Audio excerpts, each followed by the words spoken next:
Hello les gens, c'est Diaboloman, j'espère que vous allez bien. Alors aujourd'hui, je suis pas tout seul, parce que je vais être accompagné aujourd'hui de Eldwin, qui aujourd'hui on va reparler d'un sujet que j'avais déjà fait sur la chaîne, sur les femmes et l'airsoft. Bah là, voilà, je suis un homme, elle est une femme, donc logiquement on devrait pouvoir poursuivre, voilà. Donc pour commencer, bah, je te laisse te présenter. Donc depuis combien de temps tu fais de l'airsoft, quel équipement tu utilises, est-ce que tu fais partie d'une association? Ok, du coup, alors je m'appelle Camille, Eldwin c'est mon pseudo. Je fais de l'airsoft depuis bientôt 4 ans. Voilà, j'ai découvert ça par le biais de potes à moi il y a quelques années qui en faisaient, qui en parlaient souvent. Moi, ça m'a donné envie, c'est comme ça que je me suis lancée. Et voilà, je fais partie d'une association, je suis secrétaire de l'association d'Airsoft. Depuis qui est combien la de temps du coup? Task Fox Airsoft. Ouais. Et ça fait que je suis chez eux, je dirais que ça fait à peu près 2 ans, je pense. À peu près, voilà. Et c'est une association de combien de membres Alors on n'est pas beaucoup pour l'instant parce qu'on s'est lancé depuis vraiment pas longtemps en tant qu'asso et à la base on est surtout un groupe de potes qui jouent ensemble. Donc pour l'instant on est un peu moins de 10. D'accord. Voilà, après Vous êtes plutôt typé dominical, milsim, speed. Alors milsim pas encore, certains d'entre nous en ont fait pas mal. Certains font de l'airsoft depuis beaucoup plus longtemps que moi dans tous les cas. Moi j'ai jamais fait vraiment de milsim. Moi j'aime beaucoup les OP effectivement, mais effectivement j'ai plus le temps de faire des dominicales le dimanche plutôt que des grosses muslim de 2 jours parce que ça quand même. C'est toujours un investissement de toute façon hein, dès que tu veux le faire et tout. Et c'est milsim, pardon, pas muslim. Ouais voilà, mais c'est pas grave. Mais voilà, donc c'est plutôt. Les OP, ça demande quand même une certaine organisation, donc j'ai plus le temps de faire des dominicales, mais c'est vrai qu'à choisir, les OP sont plus intéressantes. C'est des scénarios poussés, voilà. Mais les dominicales, c'est très bien, et voilà. D'accord. Donc, et après, pour poursuivre sur le sujet de la découverte que tu as eu à la SOT, donc tu disais que c'était des amis, mais qu'est-ce qui t'a fait dire tiens je vais essayer ou ça t'a pas effrayé parce que voilà c'est un truc type d'homme comme on dit Moi en fait j'ai eu la chance de tomber sur des amis qui en parlaient entre eux et qui racontaient plutôt les anecdotes drôles qu'ils avaient là-bas plutôt que d'être dans le win, toujours le win, le nombre de kills qu'ils ont fait, etc. Parce que ça c'est un truc que j'ai remarqué, la plupart des mecs avec qui je joue, quand ils parlent de leur journée, ils vont plutôt raconter le nombre de kills qu'ils ont fait plutôt que les moments marrants qui se sont passés dans la journée, alors que des moments marrants, il y en a à chaque fois qu'on fait de l'airsoft, quoi. Un peu la course à celui qui a la plus grosse, quoi, presque. Ouais, non, mais c'est complètement ça. Et en fait, du coup, eux, à leur manière d'en parler, c'était vraiment les anecdotes marrantes. Et du coup, je me dis, c'est vrai que ça a l'air marrant quand même, j'aimerais bien essayer. Et je leur ai dit que j'aimerais bien essayer. Et puis un jour, je me suis lancée. Et du coup, j'ai fait ma toute première partie à la SKF. Donc c'est une équipe de Marseille. C'est une équipe de Marseille, exactement, à Septem-les-Vallons, plus exactement. J'ai fait ma toute première partie chez eux. On m'a prêté tout le matériel. Et j'adorais. Et peu après, je me suis acheté ma toute première réplique. Et puis après, j'ai continué à m'acheter des répliques petit à petit. Alors, par rapport à certains, je suis vraiment pas beaucoup équipée pour le moment. Mais ça commence à venir. Voilà. C'est cher. Donc justement, vu que tu es une fille, alors niveau gabarit, t'es pas la plus grande, hein, mais voilà. Quel genre de réplique tu utilises principalement? Alors, il y en a quelques-unes qui sont, on va dire, malheureusement, je ne peux pas les utiliser pour le moment parce qu'elles ont besoin un peu de réparation. Celle que j'utilise le plus souvent donc c'est celle-là, c'est la M4, voilà, que j'ai eu d'occasion. Et donc c'est une M4 Amoeba, ouais, exactement, je vois. Ouais, et voilà, c'est ça. Et montrer un peu, voilà, et je l'utilise, c'est celle que j'utilise le plus souvent, que j'utilise à chaque fois que je joue, à chaque fois que je pars, voilà. Donc la réplique, on va dire la plus répandue en général, côté même airsoft masculin et tout, hein, comme on dit, c'est la réplique la plus répandue de toute manière. En fait, à la base, moi j'utilisais une P90. Ouais. Et bon, alors elle avait des problèmes, le canon se remplissait régulièrement de billes, je pouvais plus tirer avec, elle se bourrait, enfin c'était. Et puis surtout qu'elle était pas puissante, enfin je me rappelle la fois où j'avais joué, le mec m'avait demandé si j'avais l'habitude de jouer contre des enfants, parce que vraiment elle avait Ça tirait comme Ça une tirait pas réplique pour loin du mineurs, tout. quoi. Ouais, l'étanchéité devait pas être là. Ouais. Et du coup, j'ai demandé à un pote à moi s'il me pouvait me prêter sa M4. J'ai testé la M4 et j'ai adoré. Et du coup, j'en me suis trouvé une d'occasion. Et c'est avec celle-là que je joue depuis des années. D'accord. Et donc, t'as combien de répliques en tout? T'as la P90, la Alors, j'ai M4? P90 que je n'utilise plus pour le moment. Ouais, elles t'ont réparé. J'ai aussi une MP5, Ouais. une AK. Et T'as un petit pistolet peut-être j'ai aussi? un MK23 et un autre Ouais. pistolet automatique que j'ai il y a Ok. pas longtemps pour mon anniversaire. Et voilà. Voilà, et après, ouais, c'est vrai que je vais montrer, t'as aussi une grenade. Alors celle-là, c'est la Matrix de chez Cybergun. C'est ça. Voilà, bon. Est-ce que tu l'utilises souvent d'ailleurs? Bah alors, malheureusement, j'ai pas encore eu l'occasion de l'essayer parce que je l'ai eu vraiment pas longtemps. Ouais. Et j'ai pas eu l'occasion de jouer depuis que je l'ai, donc on verra sûrement dimanche. Ouais. Donc voilà. Donc là, on a parlé répliques, mais en termes d'équipement vestimentaire, donc c'est ça que j'avais vu dans la première vidéo, ça peut être compliqué pour les femmes en général de trouver des vêtements à leur taille ou adaptés à leur morphologie. Alors, est-ce que tu as trouvé ou pas encore? C'est un peu compliqué, hein, honnêtement. C'est souvent grand. Ou petit. Alors là où je réussis à trouver, c'est sur Vinted. Je trouve facilement des tenues là-bas qui sont plus à ma taille. Mais c'est vrai que généralement, c'est très grand. Donc niveau, je suis pas très grande, je fais 1m60. Donc c'est pas évident de trouver, même un 38 va être un peu plus grand. Donc c'est pas forcément évident de trouver, mais après c'est vrai qu'avec Vinted ou alors les magasins de dépôts militaires, on trouve assez facilement quand même Voilà. une taille adaptée. Juste que tu vas peut-être être limité sur le choix par rapport, on va dire, à un mec qui a peut-être plus le physique, on va dire, militaire, Voilà, grand et c'est tout, ça. quoi, ou Après, américain c'est même. vrai que pour l'instant, je suis pas beaucoup sortie du camouflage ou du multicam. Voilà. C'est vrai que j'aimerais partir sur d'autres types de tenues. Donc à voir avec le temps, mais pour l'instant, c'est pas là où j'ai rencontré le plus de difficultés pour trouver du... Le but c'est de jouer et après le reste, C'est on va ça. dire, c'est secondaire. On va dire là où quoi. c'est le plus compliqué, mais c'est de trouver le budget vraiment pour faire une belle tenue. Ça, c'est le problème de beaucoup Voilà. de monde. Puis bon, voilà. Moi, tu vois, j'ai mis 2 ans avant de vraiment faire une tenue qui ressemblait à quelque chose. Hein. Moi, c'est pas forcément ce que c'est j'avais ça. priorisé. Hein. En général, c'est plus les répliques. Ouais, voilà, autres, les hein. répliques, les pistolets automatiques, les chargeurs, les réparations. Puis selon si t'es étudiant, tu travailles aussi. Ouais, c'est ça. Parce que moi, c'est ça. toi, je te dis 2 ans, j'ai fait 3 ans d'études. Donc, ouais, c'était encore où j'étais étudiant. par Ouais, exemple. voilà, c'est ça. Bon, moi, j'avais la chance d'être déjà dans le monde du travail quand je me suis lancée dans l'airsoft. Donc, moi, j'ai pas rencontré ce type de difficulté, mais ça reste quand même un investissement. Voilà, une réplique même d'occasion, c'est au moins 100 €.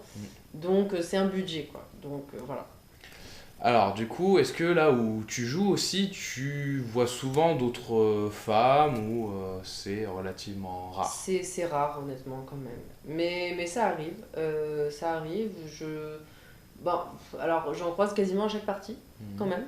Donc, Parce que par exemple, chez la SKF, c'est quand même des parties où il y a en général une cinquantaine de joueurs aussi, quoi, pour il y en donner a un même ordre plus que d'idée. ça. Les SKF, ils sont montés maintenant à 120, Ah ouais, 100 joueurs par dimanche. c'est presque à chaque fois ouais, une Ouais, mini ouais. OP, quoi. Oui, Donc oui, c'est... oui, vraiment.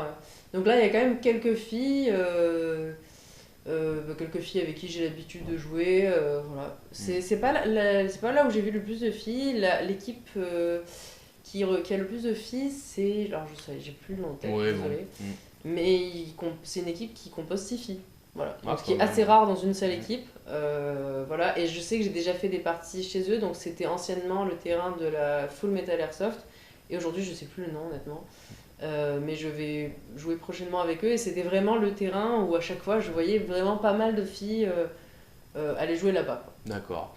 Bon, bah justement, on va rentrer sur le sujet par rapport aux femmes dans l'airsoft. Est-ce que tu as remarqué des différences de comportement quand, par exemple, ou des mauvaises manières, on va dire, quand il y avait des filles sur le terrain? Alors, c'est vrai que toi, quand je compare avec d'autres, il y a quand même du monde, donc ça joue peut-être par rapport à, on va dire, un petit groupe d'une vingtaine de joueurs, ce qui est en général le nom moyen, on va dire, d'une petite association, on va dire, régionale. Donc là, c'est vrai que c'est quand même un cadre spécifique. Mais est-ce que tu as remarqué, on va dire, des comportements déplacés Alors, des mecs? rien de très grave. Bon, moi, j'ai déjà eu des personnes qui ont un peu forcé pour avoir mon numéro ou mes contacts, etc. Sinon, à part ça, je suis toujours tombée sur des gens bienveillants. Vraiment, voilà. Donc, rien de. J'ai jamais eu de mauvaises expériences là-dedans. Donc, je suis toujours tombée vraiment sur des gens bienveillants. J'ai vu évidemment à droite à gauche sur internet des propos déplacés. Donc là, le coup, c'est plus, on va dire, partie terrain, mais c'est plus côté réseaux sociaux que côté réseaux sociaux, c'est plus là que je vois le mauvais côté plutôt que sur le terrain. Sur le terrain, je suis toujours tombée sur des gens bienveillants. Voilà, j'étais pas dans le fait de blâmer la joueuse. Voilà. Au contraire, c'était amical, c'était. Voilà, j'ai jamais eu de problème sur le terrain. J'ai jamais vu de moi-même des filles subir des réflexions ou des mauvais comportements sur le terrain. Ou alors ça a tourné à la blague gentillet, beauf, mais qui se veut beauf exprès pour grossir le trait, c'est peut-être. Ça. Bah après, c'est là qu'il faut voir si la personne le vit vraiment comme une blague ou si ça l'a. Parce que de ce que je sais, il y a des filles qui se prennent des réflexions, le mec pense que c'est sous le terme d'une blague beauf. Elle, au contraire, elle va lui dire bon, ça fait 15 fois que je l'entends aujourd'hui. Ça va aller quoi. C'est ça. C'est pas comme certains trucs qu'on m'a fait remonter des fois, mais bon, c'était. Ça a dû arriver pour certaines une fois sur je sais pas combien de parties, mais bon, déjà, tant mieux pour toi si t'as pas eu de soucis. Et sur les réseaux sociaux, alors, c'est plus pareil, anecdotique ou c'est des trucs un peu. Alors, non, sur les réseaux sociaux, bah, moi je publie du contenu un peu plutôt humoristique en rapport avec l'airsoft sur les réseaux sociaux voilà. où là, bah, les commentaires, ah bah non, c'est pas la place des femmes, l'airsoft, les cuisines, enfin voilà. Les trucs. Et vraiment les clichés de base, quoi. Après la seule fois où j'ai eu une réflexion un peu négative de la part de quelqu'un sur un terrain, c'était sur une OP, et en fait, première fois de ma vie que j'ai réussi cet exploit, j'ai réussi à tenir un couloir à moi toute seule dans un bâtiment. Et le mec il s'est fait sortir, il contourne son truc pour retourner au spawn, il me voit et il a engueulé sa team parce que j'étais une femme en disant ouais, comment ça les gars, vous êtes fait sortir par une femme, c'est n'importe quoi. Voilà. Okay. C'est la seule fois où j'ai eu affaire à un truc complètement déplacé qui n'a rien à voir. Je veux te faire sortir par une femme comme par un homme. Voilà, tu vois qu'il a été touché dans son ego quoi. Voilà, un petit peu. Bon, alors on a vu que tu as dit que tu avais vu des femmes, mais je pense que comme tu as dit, c'est plutôt rare par rapport au nombre de mecs. Est-ce que toi, tu aurais une explication du pourquoi on voit pas plus de femmes que ça par rapport... pourquoi elles sont minoritaires dans l'airsoft alors que toi, par exemple, tu en fais? Je suis en train de travailler sur le sujet, justement. On en parlera peut-être à la fin de cette vidéo. Moi, je pense qu'il y a deux raisons. La première raison, ça reste les mauvais comportements qui sont existants de la part des personnes sur le terrain. Mais sinon, je pense que c'est quand même un sport qui attire de base plus les hommes que les femmes. Mais peut-être qu'on n'en fait pas assez. C'est peut-être aussi à tout le monde, que ce soit homme ou femme, de faire la promotion de ce sport auprès des femmes et d'essayer de le vendre d'une manière un peu différente, que c'est la guerre, on se tire dessus, ça fait mal, regarde mes bleus, enfin voilà. Parce que comme j'expliquais tout à l'heure, c'est comme ça que voilà, ils se montrent leurs bleus, ils montrent le nom de qui. Et peut-être que si on racontait, si on expliquait ce que c'est l'airsoft en racontant plutôt une idée, un type de scénario ou un type de partie ou les rôles qu'il est possible d'avoir dans l'airsoft, peut-être que les femmes, certaines femmes voudraient essayer, ne serait-ce que si elles veulent pas tenir quelque chose qui ressemble du coup quand même à une arme, bah, peut-être juste dans un premier temps être médic et être otage dans un premier temps, histoire de voir si ça leur plaît, et après en se lançant là-dedans, peut-être commencer à jouer en tirant, voilà. Il faut peut-être aborder la chose de manière différente pour tout l'aspect à côté qui font que la partie va bien se passer, et c'est pas forcément que se tirer dessus, se faire mal et tout. Ouais. Parce que c'est vrai que dans un premier temps, j'ai jamais eu cet a priori là sur l'airsoft. J'ai un peu eu peur au début que ça fasse mal. Une fois que t'as pris la première, t'as compris. Ouais, voilà, c'est ça. Après, ça dépend les zones, etc. Mais ça reste. Et du coup, mais par contre, c'est vrai qu'effectivement, quand j'en parle à des copines à moi, du coup, elles ont toute peur que ça fasse mal. Donc, elles ont toute peur que ça fasse mal, etc. Ou de jouer mal. Bon, ça, je leur dis à chaque fois qu'on s'en fiche, qu'on n'est pas là pour ça, quoi. Mais elles ont toute peur d'avoir mal, et comme je suis extrêmement douillette en général, je leur dis que si moi j'y arrive, il n'y a pas de raison qu'elles n'y arrivent pas. Voilà. Ok. Donc là, justement, tu parlais d'un sujet sur lequel tu travaillais, alors c'est sous quelle forme ? Alors, il y a quelques mois, bah t'étais là du coup en plus. Oui. On a fait un live Twitch sur l'airsoft, voilà, pour répondre aux questions principales pour les joueurs qui aimeraient se lancer dans ce milieu. Et il y a Stéphane, le trésorier de la FEDGN, donc la Fédération française des jeux de rôle grandeur nature, qui travaille au Pôle Airsoft, qui est venu s'intégrer à ce live, qui a bien répondu aux questions, et qui suite à ce live m'a demandé et proposé d'écrire un article sur les femmes dans le milieu Airsoft, pourquoi sont-elles si peu nombreuses, quelles difficultés rencontrent-elles, etc. Donc suite à ça on a rédigé un questionnaire qui est disponible. Et de toute façon, le questionnaire, voilà, je le mettrai dans la description de la vidéo si vous voulez participer. Voilà. Donc l'idée, c'est de parler de quel sujet et quel est le but de ce questionnaire. Alors le but, c'est d'essayer de découvrir pourquoi il y a si peu de femmes, quelles sont les difficultés, qu'elles rencontrent. Finalement, donc les trucs que tu as déjà un peu traités, mais en recherchant aussi des témoignages dans le questionnaire, il va y avoir des questions, alors pas personnelles, je vais pas dire ça, mais par exemple, la question va être est-ce que tu as été témoin de propos déplacés ou est-ce que tu as toi-même eu des propos déplacés? Et en fait, ce questionnaire ne vise pas à questionner les hommes, le questionnaire est pour tout le monde, parce qu'on sait très bien aussi qu'il y a malheureusement des femmes qui se sont mal comportées avec d'autres femmes. Et dans les témoignages que j'ai reçus, il y a ce type de sujet. Il n'y a pas que les hommes qu'on doit... Le questionnaire n'a pas pour but de blâmer les hommes. J'en ai eu aussi des témoignages où justement des fois ça se tire plus dans les cheveux quand c'est une autre fille qu'un autre mec. Voilà, c'est ça. Donc moi j'ai vu dans les témoignages que j'ai vus, des faits rapportés sur les propos déplacés, il y a quand même quelques trucs ou quelques témoignages qui parlent de femmes qui tirent dans les pattes ou qui mettent les bâtons dans les roues des autres femmes ou qui font des réflexions aux autres femmes. Voilà. Donc le questionnaire, il n'a pas pour but de blâmer les hommes. C'est vraiment histoire de savoir parce que le problème ne vient pas forcément que du mauvais comportement. Il y a plein de soucis, peut-être que c'est pas assez promu, peut-être que... Voilà. Donc c'est plus... parce que d'ailleurs le questionnaire, je vais l'étendre en posant la question sur les groupes féminins non airsoft pour savoir si elles aimeraient se lancer dans ce milieu et sinon pourquoi. Voilà, parce que ça me permettrait du coup de comprendre, qu'est-ce qui bloque. Qu'est-ce qui bloque quoi. Ok, très bien. Écoutez, comme je vous ai dit, le questionnaire, si vous voulez participer, ça sera dans la description et autres. Ça peut être anonyme pour ceux qui souhaitent. C'est complètement anonyme. Voilà, c'est anonyme. C'est-à-dire que moi, j'aurai les résultats des questions, mais je ne saurai pas qui a répondu. Et même si on le sait, ce ne sera pas publié dans tous les cas. Ce sera des sondages, c'est des statistiques, et des témoignages, mais c'est complètement anonyme. Voilà. Effectivement. Alors, du coup, oui, vu que là, Camille est avec moi, donc comme je vous l'ai dit, il y a le questionnaire, mais on peut aussi te retrouver sur d'autres réseaux sociaux, donc notamment Twitch. C'est surtout là-dessus que tu travailles. Donc, avec du coup Eldwin en voilà, pseudo. c'est ça. Bon, alors après, sur Twitch, ce n'est pas du contenu, c'est un contenu qui n'a rien à voir avec l'airsoft. Pour le coup, c'est plus du gaming. Voilà. Même si, comme on t'a dit, on a déjà fait c'est là que je ferai tous mes lives en rapport avec l'airsoft dans tous les cas.